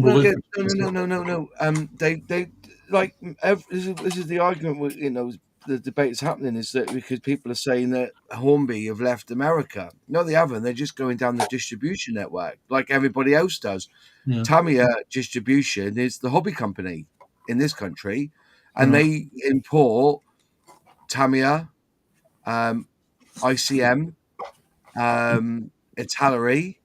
So all the product, and that's why you can't get some of the panel line stuff because it's classed as being too toxic for this country. But yeah, no, it's they don't have we say distribution center. No, they don't. They have distributors, if you know what I mean. They've gone down that route. They don't have a presence in the UK, if you know what I mean. Where they bring the stuff in themselves. No, they use what's it called? A company like Hobbyco to bring their product in. I've got a question for you, Moz. Yeah. From Paul, Wiltshire, 31. Oh, hello, Paul.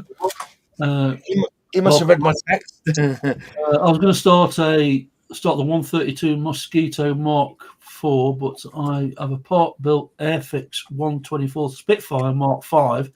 Yeah. Do I finish off the Spitfire or continue with the Mosquito? Go for the Mosquito, mate.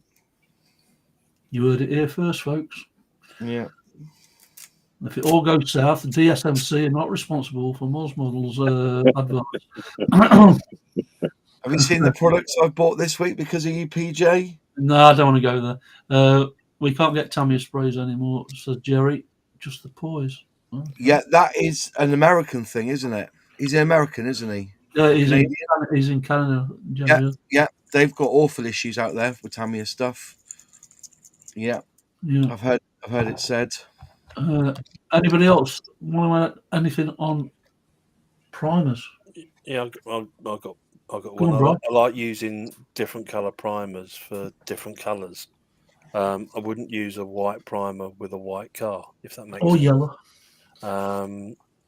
I actually quite like using red oxide, because the trouble is when you're using white as a base coat or a base primer for a white car, you've got the problem of knowing whether you've got proper coverage. I know you can see if it's wet, but sometimes you don't get the coverage that you do.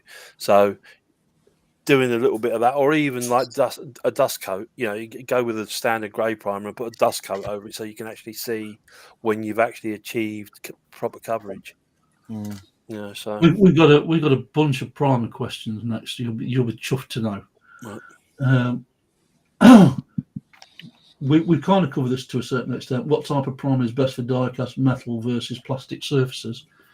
But I think we mix and match across both hobbies, really. I mean, as I mentioned, I use Tamiya. If I could afford it, I'd use it all the time. But at the moment, I'm using the iCoat car spray. The extra fine aerosol one is fantastic. Yeah. But I agree with Bryan. Your colour scheme should dictate to a certain extent the primer colour you're using. I mean, I've used white and tried to spray yellow over the top, and it is a nightmare. But if you go something with, like Bryan says, with the red and then put a yellow over the top, it seems to settle a lot better. I was doing the Coca-Cola little matchbox one, and that worked better with spraying it with a red primer first. But there's a multitude of different colours out there now, when it used to be pretty much white and grey, and that was it. But there's quite a multitude now. Anybody want to add best primer for plastic or metal? Well, I use a U-Pol 5 primer. I've used that on diecast since I started, and on the 2 kits that I've done, I've used it on that and had no problems with it whatsoever. Is that and the it will beige do one plastic anyway. Is that What's the that, beige Bryan? one? Is that the beige one? No, grey. Grey. Grey, yeah. Because I remember the old high build used to be almost like a beige colour, didn't it? Years ago. Yeah, this is in the rattle can. This is sometimes like I've got some here I can mix, but it's cleaning the guns after, just for sake that you're just putting a little bit of undercoat on. So I could tend just use the rattle can for it. Yeah. But if you're right. If you are using a difficult colour, I could mix them up and then drop a little bit of that base coat into the undercoat, which will virtually match it straight away. We'll only need a little dusting for the colour after that. Gordy says still like alpha primer.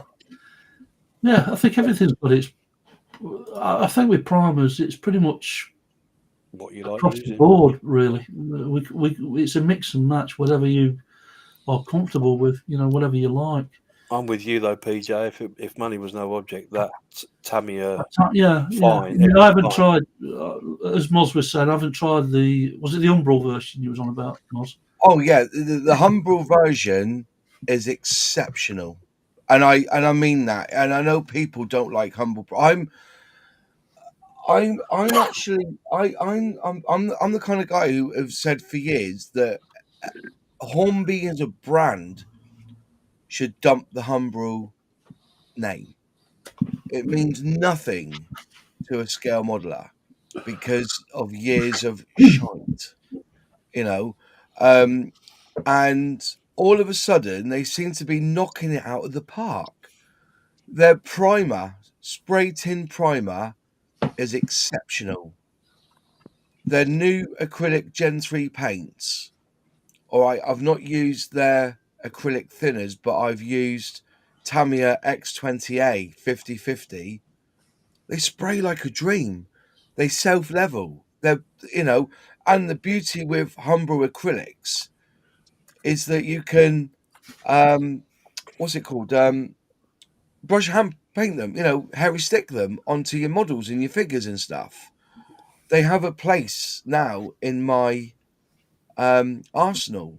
Crumbs, I know these are the Gen 2 paints, but I've always kept Humbrol in some guys, and other than that, I've also got the Hitakas as well, because Hitakas seem to have a bit more of a better range, if you know what I mean. But when it So comes to can I ask you a question on going back to the Umbral primer? primer, Is that coming as a spray can? yeah, I've got some here. And question 2, how does that compare with the Tamiya price? I think they're on this. Well, if you think about, hang on, let me just quickly check. There's where is it? I've got it here. Where's it to? Hang on, let me just find you the primer. Sorry, because I always keep rattle cans, just because. There you go. So there you go. So basically, they're the same price. Hang on, let me just get. I'll give you an example, okay? Right, that one there. So I can just make sure I've got. Oh dear. Wasn't that? We are not responsible. The DSMC is not responsible for any damages to your tools. The DSMC have got, have got to take responsibility for everything that I'm doing for them, like, I feel lawsuits coming from every angle. Right. Okay. Primer's primer, all right? So this is Mr. Surface Primer, and you get them in different colours. So that's Mr. Surface Primer. And this is your acrylic primer from Humbrol. I think the acrylic primer from Humbrol is on par with price-wise with that. But I've also got this Expo, but this is 400ml, and that's £1 cheaper. 400ml, £1 cheaper than these. I think these are $11.99 each. But sorry, no, $7.99 this one for 400, and that's a very good primer. They started at $8.99 when I first started. What's that? What, Tamiya? Yeah. Let me double check online. Check pricing. Tamiya. No, this is not, in all fairness, Moz, this is going back a couple of years, like, so everything's escalated in price. Gordy saying, Moz, have you tried spraying Umbral enamel with rapid thinner? I tell you what, I haven't, but I was told to use cellulose thinner instead. But then, do you know what? All the years I've got so many paints. You know what I mean? There's so many varieties of paint now. Like, just for instance, I've got Tamiya lacquer here. Over on the side here, I've got Mr. Colour. I've got AK's paints for some reason. Do you know what I mean? I can be mixing and matching for the rest of my days. But I am pushing more to Mr. Colour than I am anything, because like Tamiya don't have the range. They really don't. It's so difficult. They just don't have the range. But then Mr. Hobby does. But what I tend to do with Mr. Hobby colours or Mr. Colour is I would mix them up and put them in bottles like this. I put 50-50 and put them in a bottle like this, So or my black surfacer. My black surfacer comes in. I know this is a grey one, but Mr. Surfacer comes in a bottle like this, and I mix in this stuff here, Mr. Colouring level and thinner, into the pot, give it a good mix, pour it in here, and then I fill this up another 2/3, give that a good shake to get all the dregs out, and pour that in here, then label it up with the label. I'm an episode of Breaking Bad. This is. Yeah, well, I'm like everybody else. I want a consistent paint. Yeah. I hate mixing paint in the cup. So if I can, I will buy bigger jars and mix it to a consistency where all I need to do is add a little bit of thinners if I need to, not in the cup. So maybe I'll put 2 or 3 drops of thinners in the bottom of the cup, then put the paint in. That's what I want to get to. That's the beauty of Outlaw Paint, was it didn't need any thinners. You could just bang it through an airbrush. And if Mr. Colour and Tamiya decided we're going to do 30ml bottles pre-mixed, ready to go for your airbrush, all these other paint companies would just fall flat. because because every paint you've got to mix. Attacker, even they've got the orange line, you're still having to put thinners in it to make it go through your airbrush. It's still a little bit too thick. And I said, but they won't do it because it costs them more money, I think, to ship it, because it's bigger volume of product to ship. Whereas you can fit 6 in a little box of 10 mil.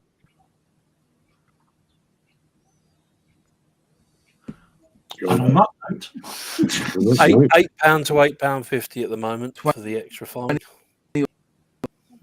He's stuttering again. We'll give him a moment. Phil, what's your preferential primer? I use the high coat ones. Yeah, on the rattle cans. He's stuttering. Anyway, that's enough. Did you get that? You were stuttering a bit there, buddy. Unfortunately, About shipping bottles. Sorry. Go on, Phil. I just use these high coat car sprays like behind me there. Yeah. Bryan? Yeah, £8 to £8.50 at the moment. I don't know whether that's Black Friday prices, but that seems to be the going price for the Tamiya Fine Primer at the moment. And the Humbrol. And the Humbrol was, hang on, I shall tell you. You carry on, boys. I will get that for you. All right, we can get it for £8.50. That's Humbrol currently £7.49-ish. 7.49, £8. Yeah, about the same. That's cheaper than I was paying a couple of years ago. Hobbycraft. The last tin I bought was £11 for Tamiya, and that's why I was just saying it was about £11. So maybe that was just me. So, yeah. Believe it or not, Hobbycraft are doing the Tamiya grey surface primer at £6. But obviously you got to have a Hobbycraft next to you. But that's the going price there. But it's like fairly small cans though, 600 little ones. So for those that haven't sprayed before in the chat, how many layers of primer do you lay down? Obviously thin coats, but how many layers of primer do you lay down? Phil, we'll go with you first this time. 2 for me usually. Yeah, same. Okay, and that's 2 to 3. It's two very light coats and then a final coat, and then I'll do a very, very light sand, and then into top coat. Then Martin. Yeah, I'll do similar to what Phil does, depending on what the casting is like. If it's a fairly smooth, good casting, we'll get away with 2 coats. The second coat being a bit on the heavier side, trying to get it, smooth, because primer can go down quite rough. If it's a rough casting and I know I'm going to be sanding it back a good bit, then I'll put on 3 coats. But I think that does ultimately point to the fact that you want a thin primer if you're going to put multiple coats on. Yeah, you can just pull back on it if you're using that's the difference between a rattle can and an airbrush. Rattle can's going to come out a lot faster, a lot quicker. So if you want to put a thinner coat with a rattle can, you just pull back a little bit. It might go a little bit rougher, like sandpaper, when you put it on. But your second coat will even that out, because you get a bit closer with your second coat, and then your final coat for you and 3, you can get really close to it and get a nice flat surface that you can stand back on. But you won't get away with that so much on plastic kits because of the finer details. Paul again. CCC. When I built the 172nd, excuse me, Avro Shackleton AEW2, I had an empty jar. I mixed 3 different Tamiya paints into that empty jar and thinned it. No primer needed. So there are people that will paint without primer. Nice kit that. Exactly. Yeah. You got to go sensible with the primer though, because certainly on the smaller Matchbox ones, if you put too much the detail is so fine on some of the really small ones, heavy primer. You're better off putting a decent, having a couple of really light mist coats of primer, and then going with a slightly heavier top coat. Yeah, I think this is going to sound obvious. This is going to sound a simplistic question, really, because it's not on this list. But distance from your model, Martin. If you're doing light coats of, especially if you're using the rattle can, how far away from the model are you? I mean, obviously you want to be in an environment where the wind's not blowing. If you I use my spray booth, so I've got the extractor fan. I would probably say, depending, like I say, depending if the casting. If I'm doing a light coat, the casting is pretty good. I'll be about 8 inches away. If it's a pretty rough casting, I'm going to put on 2 or 3, probably 3 coats of primer. I'll go perhaps a bit further away, depending on the can. You see, depending the high coat, the spray pattern on some of these cans vary. Halfords vary differently to high coat, with their primer. So depending what company you're using your primer from on a rattle can, it's usually standard about 8 inches for me. Yeah. That's a bloke's 8 inches, not a woman's.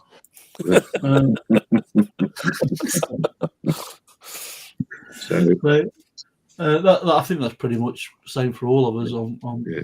Unless Luke's got something different with the. Do you use a gun, Luke, when you're spraying primer, or is it rattle can? Out of the rattle can, mate. Yeah. Yeah. I tend to go a tack coat. Probably one over the casting, maybe another one on any repairs that I've done, just around where the repair is. But I don't usually like a tack coat on one usually.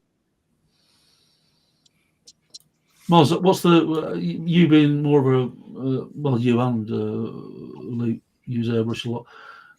Distance from your kit when you're spraying primer? 6 to 8 inches. No, closer than that with an airbrush. Oh, okay.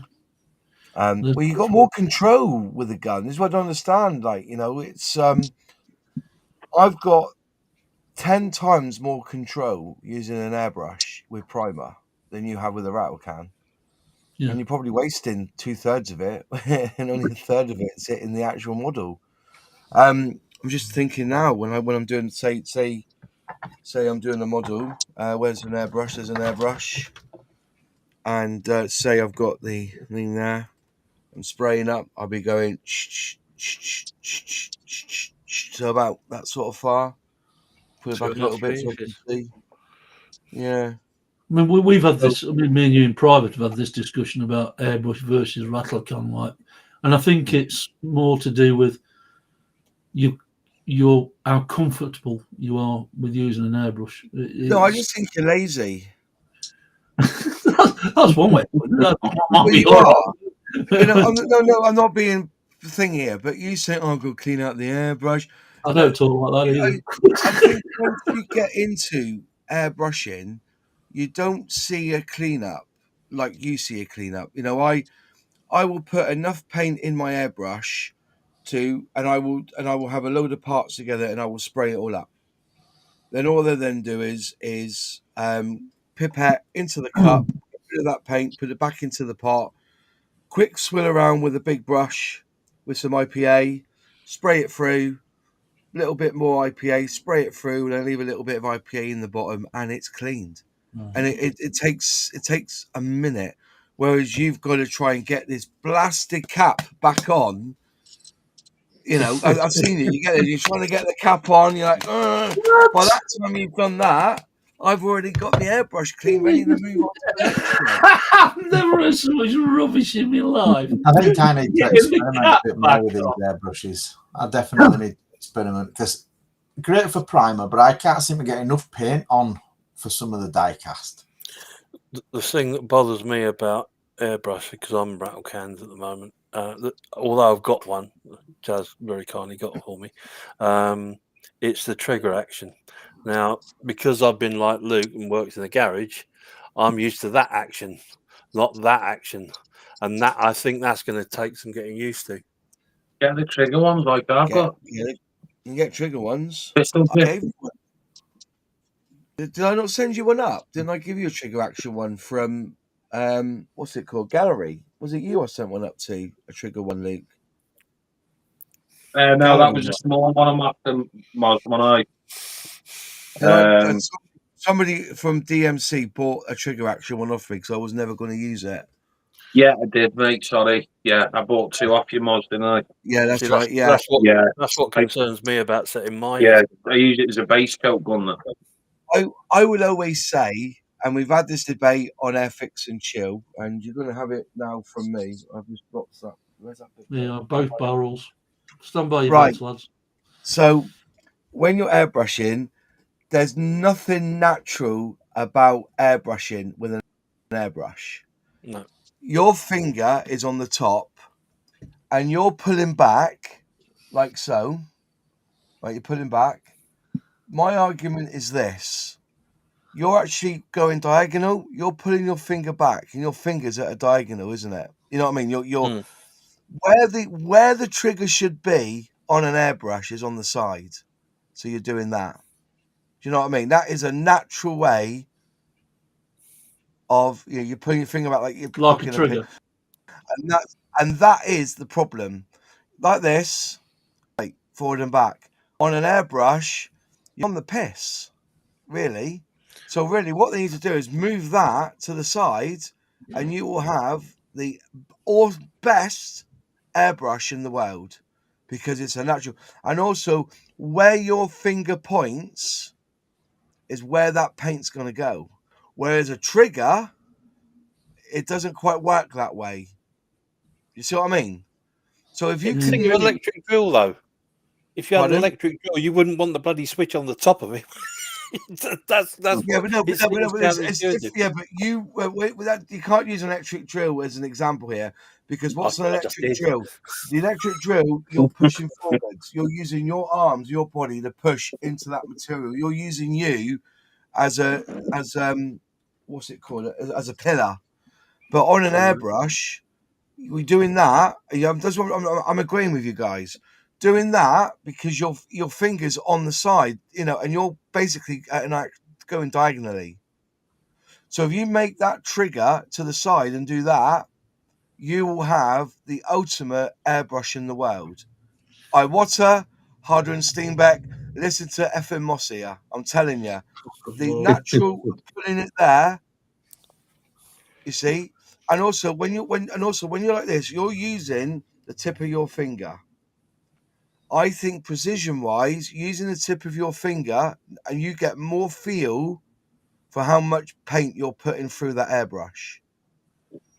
When you're putting it with a trigger finger like that, you got more fat, you got more muscle, you haven't got that pressure sensor.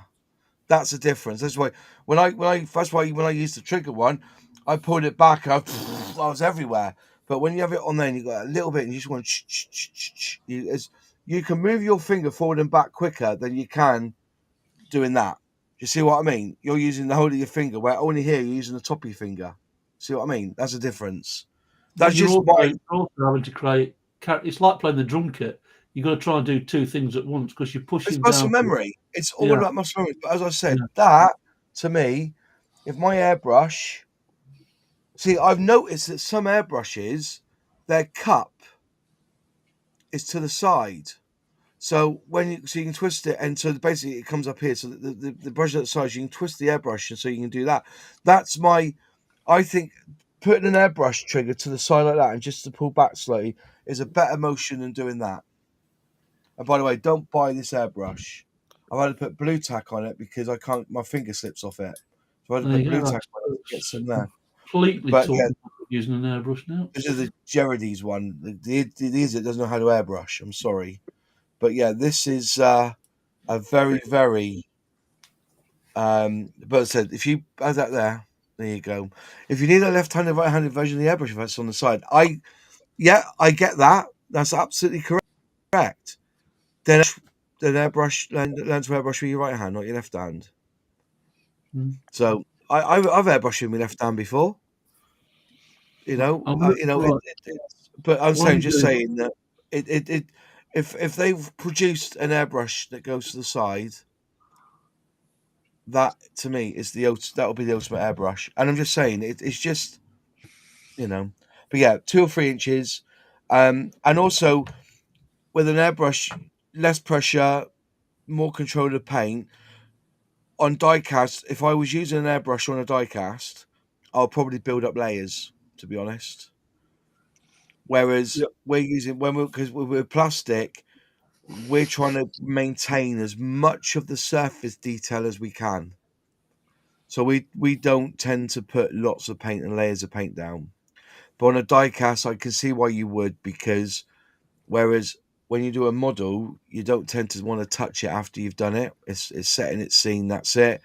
On die cast, I presume you touch it a lot more and play with it more. You know, put it on your Matchbox mat and go beep beep beep beep. Yeah, that was coming. Yeah, Yeah. that was coming. He said again. As opposed to going like, Yeah. Yeah. Yeah. I'm going to skip the next. I think we've battered priming to death, so I'm going to skip the next ones. And we are at 5 to 10, so we'll just finish off with. And I think this might be another can of worms, by the way. Oh God! We'll be to our Why is masking tape essential, and what type avoids pulling up paint?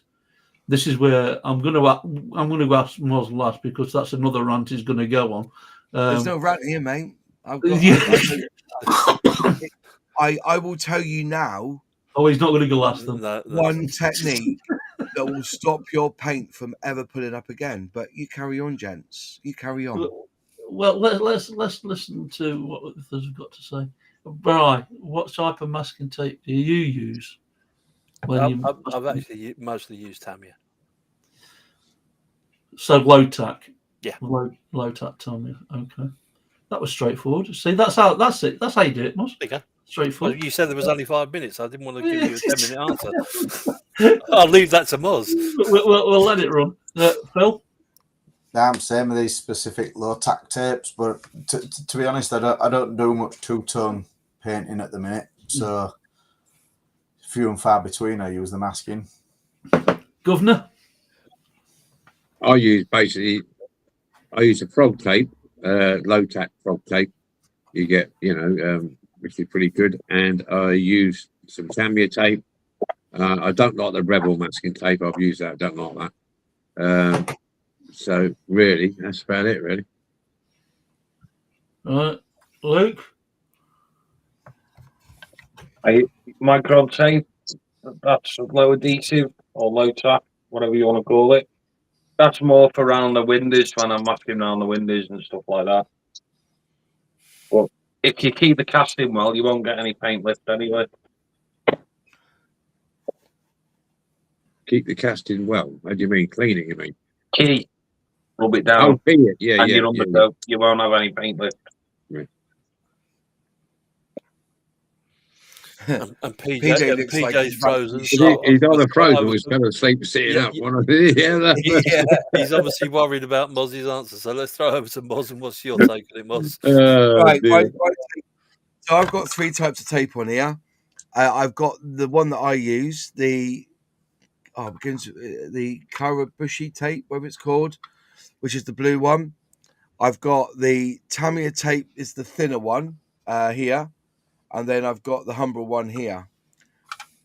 I will give you a technique that will ever peeling off your paint again.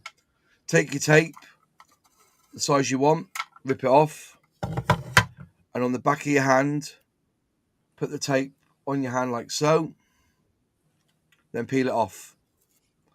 And that takes off the aggressive part of the tack. Whether it's low tack or high tack, that will take off. And I promise you, if you do that, you will never, ever peel up paint again. And it still remains the tack to stop it. But also, people say, oh, but it bleeds underneath. Well, don't be an idiot. Spray away of the edge. Don't spray towards the edge. Spray away from the edge. Then you won't get bleed. But I've done this numerous times. Get a bit of tape, put it on the back of my hand. Little tiny bit of grease from the back of your hand, or whatever's on your hand. Peel it off, and then lay that down on your model, like so. And a bit of dirt on there now. Look at that. Off we go, and then spray away from the edge. Don't go up to the edge like that. Go away from the edge, and you won't get any bleed. And then when you peel it off, you won't get any. Even low tack has got that first grip. So I always say, just put it on the back of your hand, the bit you need, and and give it 2 weeks, and you start doing it, and you'll thank MOS, and you'll become a subscriber and probably a channel member to this channel. Oh dear. And do any of you do that with your masking tape? Yeah, I've done it when I do with plastic kits, Moz. Yeah. Yeah, exactly. It is the ultimate tip for masking. You can, but then don't go down to your local Home Bargains and buy their masking tape because they don't leave any paper there on there. You could dip it under the tap and put it on there. It'll still rip all the paint off because it's so harsh, that stuff in it. We'll just round this 25 off with a few comments on the chat. John saying masking off if you want to two-tone it, Tamiya tape. Jerry, stick your tape. I was going to say, where are you going with this, Jerry? Stick your tape. Never mind. Stick your tape to your shirt first, and it won't peel your paint. Pretty much what Moz is saying there. Paul Wiltshire, why has masking tape from Tamiya and Revel gone up in price so much? And finally, Jim Brooks saying Nitto tape for curves and Tamiya for the large surfaces. Any comments? Any of those remarks, gents? No, is that Nitto tape? Is that vinyl back tape? Yeah. Yeah, I've got some of that somewhere. Some of the things. I've not quite used it yet, but I need to give it a go. That vinyl stuff, I struggle with vinyl because sometimes when you're spraying it, because it hasn't got that wax effect, it kind of like just stays on the vinyl. Yeah. You need that wax. So like a dispersion, that's what you want on your tape. You want a nice wax on the back of your tape. That's what you need. And vinyl is not very waxy.